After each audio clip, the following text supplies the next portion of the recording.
கணபதிக்கு மட்டும் ஏன் ஏக்க தந்தம்னு சொன்னாங்க? ஏக்கம்னா ஒரு தந்தம், வக்ர துண்டாய இன்னொரு தந்தம் உடைஞ்சிருக்க. கௌரி தனையன், கௌரிக்கு மகன். கௌரிங்கிறது பவர்ஃபுல் மதர். பவர்ஃபுல் மதர்க்கான பைய விநாயகன். வீணா வெற்றி பெற முடியாதுன்னு அர்த்தம். நாயகன் என்றால் அந்த நாயகனை வெற்றி பெற முடியாது, மூலக்கடவுள்.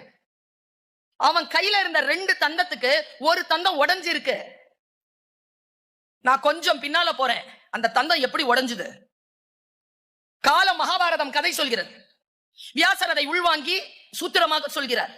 வேகமாக காலம் சொல்கிறது, வேகமாக வியாசர் சொல்கிறார். எழுதுவதற்கு யாரும் இல்லை. விநாயகனை அழைக்கிறார்கள். விநாயகன் உட்கார்ந்துட்டார் எழுதுறதுக்கு. கையில் புத்தகம். எழுத ஆரம்பிக்கும் பொழுது பேனா இல்ல. இவ்வளவு ஃபாஸ்டா இந்த காலத்தை எழுத முடியாது. எழுதுவதற்கு அந்த விநாயகன் என்ன செய்தாராம்? தன் தந்தத்தை உடைத்து எழுத தொடங்கினார் என்று புராணம் சொல்கிறது. எந்த கடவுளின் வணக்கத்தை சொன்னார்கள் தெரியுமா? உலகத்திலேயே யானை என்றால் அழகு அதற்கு தந்தம் தான். தன் அழகு குறைந்தாலும் பரவாயில்லை, கல்விக்காக அது பயன்பட வேண்டும் என்று தன்னுடைய தந்தத்தை உடைத்து